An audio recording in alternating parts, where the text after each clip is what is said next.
తెలంగాణలో సగటు సముద్ర మట్టానికి 0.9 కిలోమీటర్ల ఎత్తు వరకు విస్తరించిన ఆవర్తనంతో వర్షాలు కురుస్తాయని హైదరాబాద్ వాతావరణ శాఖ వెల్లడించింది.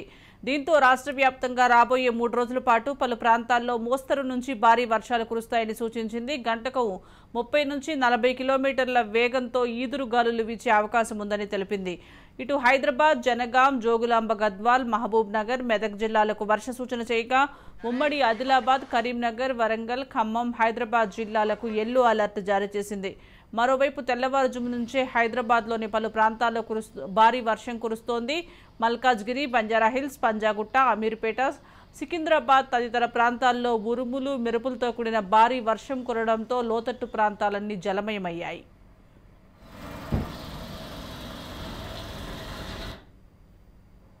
గత 3-4 రోజుల క్రితం వరకు కూడా హైదరాబాద్లో కావచ్చు, తెలంగాణ రాష్ట్ర వ్యాప్తంగా కావచ్చు, లేదంటే 2 తెలుగు రాష్ట్రాల్లో కూడా కావచ్చు, తీవ్ర ఉక్కపోతతో ప్రజలంతా కూడా అల్లాడిపోయినటువంటి పరిస్థితులు మనం చూసాం. వేసవి కాలంలో ఏ విధంగా అయితే ఉష్ణోగ్రతలు నమోదవుతాయో అదే విధమైనటువంటి ఉష్ణోగ్రతలు ఇటు హైదరాబాద్ నగర వ్యాప్తంగా కావచ్చు, లేదంటే తెలంగాణ రాష్ట్ర వ్యాప్తంగా, ఆంధ్రప్రదేశ్లో కూడా మొత్తంగా ఇక్కడ నమోదైనటువంటి పరిస్థితి కనపడింది. తీవ్ర ఉష్ణోగ్రతలతో, తీవ్ర ఉక్కపోతతో అయితే మాత్రం ఇటు హైదరాబాద్ నగరవాసులు తీవ్రంగా అల్లాడిపోయినటువంటి పరిస్థితి కనపడింది. కానీ అనూహ్యంగా నిన్నటి నుంచి కూడా ఒక్కసారిగా నిన్న మధ్యాహ్నం నుంచి పూర్తి స్థాయిలో వర్షం అయితే మాత్రం ఒక్కసారిగా దంచికొట్టిందని చెప్పాలి. నిరవధికంగా కురిసినటువంటి వర్షానికి ఇటు హైదరాబాద్లో ఉన్నటువంటి నగర వీధులన్నీ కూడా జలమయమైనటువంటి పరిస్థితిగానే మనం ప్రధానంగా చెప్పాలి. మొత్తంగా ఇటు తెలంగాణ రాష్ట్ర వ్యాప్తంగా, అదేవిధంగా ప్రత్యేకించి హైదరాబాద్ నగరంలో కూడా కురిసినటువంటి వర్షానికి ఎక్కడికక్కడ అయితే మాత్రం జనజీవనం అనేటువంటిది స్తంభించేంత పరిస్థితులు ఏర్పడ్డాయి అనేటువంటి స్థాయిలో కూడా అలాంటి పరిస్థితులు నెలకొన్నాయన్నట్లుగానే మనం చెప్పాలి. ఇక హైదరాబాద్ సంబంధించినటువంటి పరిస్థితి చూస్తే మాత్రం హైదరాబాద్లో నిన్న ఏకదాటిగా కురిసినటువంటి వాన సుమారు 3.5 గంటల పాటు ఏకదాటిగా కూడా వర్షం కురిసినటువంటి పరిస్థితి కనపడింది. అనంతరం కొంచెం శాంతించినప్పటికీ కూడా మరలా మరుసటి రోజు అంటే ఈ రోజు ఉదయం 3 గంటల ప్రాంతం నుంచి 6-6:30 గంటల వరకు కూడా చాలా తీవ్ర స్థాయిలో కూడా వర్షపాతం నమోదైనటువంటి పరిస్థితి కనపడింది. అయితే మొత్తంగా ఈ హైదరాబాద్ రోడ్లన్నీ ప్రత్యేకించి చెప్పాలంటే మాత్రం హైత్ నగర్ ప్రాంతం కావచ్చు, అదేవిధంగా ఎల్బీ నగర్ ప్రాంతం కావచ్చు, మొత్తంగా అక్కడ ఉన్నటువంటి బిఎన్ రెడ్డి నగర్ ప్రాంతాలు కూడా తీవ్రంగా కూడా అదంతా ఒక చెరువును తలపించే విధంగా కూడా ఆ రోడ్లన్నీ కూడా జలమయమైనటువంటి పరిస్థితి కనపడింది. ఇక దిల్సుఖ్ నగర్ ప్రాంతం, మలక్పేట, నాగోలు, ఉప్పల్ ప్రాంతాలు అయితే మాత్రం చాలా తీవ్రంగానే అక్కడ కూడా రోడ్లన్నీ జలమయమైనటువంటి పరిస్థితి కనపడింది. ఇంకా ప్రత్యేకించి పేట్, బషీరాబాద్ కావచ్చు, లేదంటే సుచిత్ర ప్రాంతాలు కావచ్చు, మేడ్చల్ కావచ్చు, ఇటువైపు కూడా చాలా తీవ్ర వర్షపాతమే నమోదైనటువంటి పరిస్థితి. హైదరాబాద్లో కనీసం ఒక 10 నుంచి 15 నిమిషాల పాటు నిరవధికంగా వర్షం కురిస్తే చాలు, జిహెచ్ఎంసీ అధికారులు ఏ స్థాయిలో వారంతా కూడా ముందస్తు సహాయక చర్యలు చేస్తున్నప్పటికీ, లేకపోతే ముందస్తు జాగ్రత్తలు తీసుకుంటున్నప్పటికీ కూడా కనీసం ఒక 10 నుంచి 15 నిమిషాల పాటు నిరవధికంగా వర్షం కురిస్తే చాలు, రోడ్లన్నీ కూడా జలమయమవుతున్నటువంటి పరిస్థితులే కనిపిస్తున్నాయి. ఇప్పటికే మనం హైడ్రా కొత్తగా ఏర్పడినటువంటి హైడ్రా ముఖ్యమంత్రి చాలా ప్రతిష్టాత్మకంగా తీసుకొని సీఎం రేవంత్ రెడ్డి హైడ్రాను ఏర్పాటు చేశారు.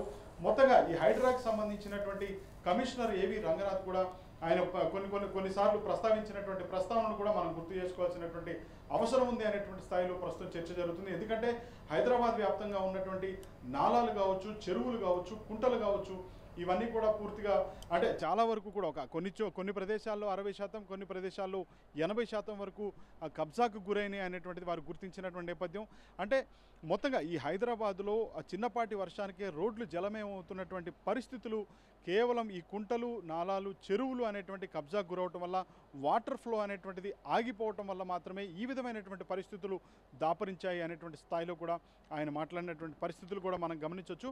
మొత్తంగా చూస్తే జిహెచ్ఎంసీ అధికారులు ఎమర్జెన్సీ బృందాలతో అయితే మాత్రం ఎప్పటికప్పుడు అప్రమత్తంగానే ఉన్నారు. వారంతా కూడా స్టాగ్నేషన్ పాయింట్స్ ఏవైతే ఉన్నాయో అక్కడ నుంచి నీరు నిలిచిపోకుండా కూడా అక్కడ కొన్ని ప్రత్యేక సిఆర్ఎంపీ బృందాలను కూడా ఏర్పాటు చేసినటువంటి పరిస్థితి కనిపిస్తుంది. ఎప్పటికప్పుడు ఇటు జిహెచ్ఎంసీ కమిషనర్ ఆమ్రపాలి కావచ్చు, మేయర్ విజయలక్ష్మి కావచ్చు, డిప్యూటీ మేయర్ శ్రీలతారెడ్డి కావచ్చు, వారంతా కూడా ఎప్పటికప్పుడైతే మాత్రం అధికారులతో ఎప్పటికప్పుడైతే సమీక్షా సమావేశం నిర్వహిస్తూ కూడా వారంతా కూడా ఈ టెలికాన్ఫరెన్స్ నిర్వహిస్తున్నారు. సమాచారాన్ని అడిగి తెలుసుకొని కొన్ని రకాలైనటువంటి అంటే కీలకమైనటువంటి సూచనలే వారికి ఇస్తున్నటువంటి పరిస్థితిగా కూడా కనిపిస్తుంది. మొత్తంగా 534 ఇటు ఎమర్జెన్సీ తుఫాన్ ఎమర్జెన్సీ బృందాలు అయితే మాత్రం ఇటు హైదరాబాద్ నగర వ్యాప్తంగా కూడా పనిచేస్తున్నటువంటి పరిస్థితి.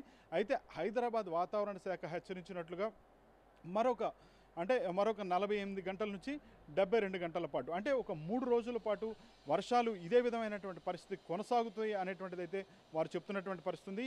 భారీ వర్షాలు ఉన్నటువంటి నేపథ్యంలో ఇప్పటికే హైదరాబాద్, రంగారెడ్డి జిల్లాలకైతే మాత్రం ఇప్పటికే స్కూళ్లకు కూడా, ప్రభుత్వ స్కూళ్ళకైతే సెలవులు ప్రకటించినటువంటి పరిస్థితి ఉంది. ఆ విధంగా కూడా ఇటు విద్యాశాఖ ఆదేశాలు జారీ చేసినటువంటి పరిస్థితి కనపడింది.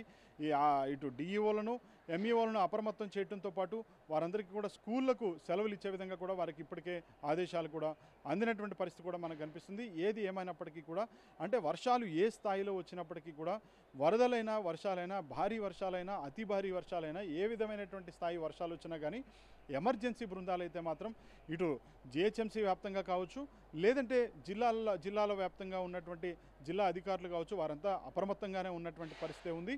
అయితే హైదరాబాద్లో మాత్రం ప్రత్యేకించి ఎవరైనా కానీ అత్యవసరం ఉంటే తప్ప లేదంటే బయటికి రావద్దు అనేటువంటి ఒక హెచ్చరిక అయితే ఇటు వాతావరణ శాఖ కూడా చేసినటువంటి నేపథ్యంలో ఇటు జిహెచ్ఎంసీ అధికారులు కూడా ఇదే విధమైనటువంటి సూచన చేస్తున్నారు.